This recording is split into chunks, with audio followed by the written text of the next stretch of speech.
Alfredo Burak, together with her sister, none other than Mrs. Rosa Lumokso, to formally give the bouquet to our centenarian, none other than Mrs. Damasa.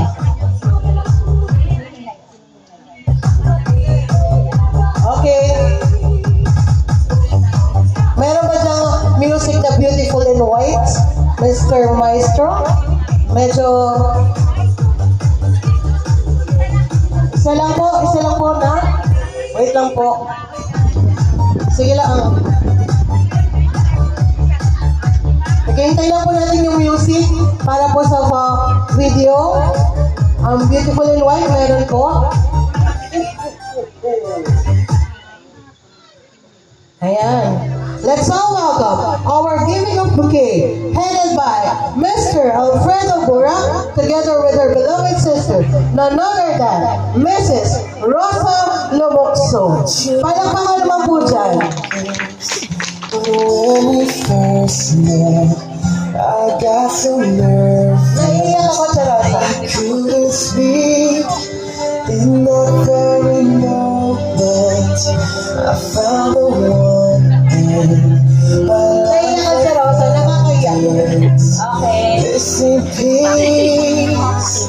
So as long as I live, I love you. We'll have it all. You look so beautiful in white. And from Okay, maraming salamat po ba ng 3 taon sa kanyang mami Masi.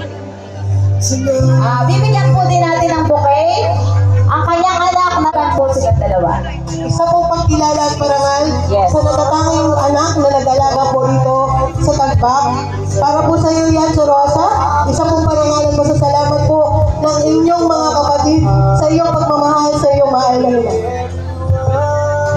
Huwag mong iiyak. so as long as I live, I love you. Thank you po sa Rosa. Ganun din po sa kanyang mga anak. So beautiful in white.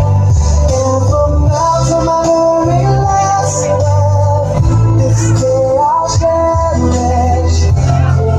Yung sa Rosa po yan. Ikaw ang paparangalan! Ikaw po. Ikaw po ang bibigyan ng flower. Para po sa iyo yan. Para sa iyo yan. Na hindi matatawarang pagmamahal.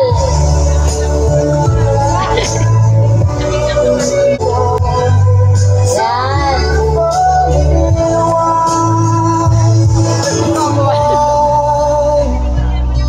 And if a daughter is what our future holds,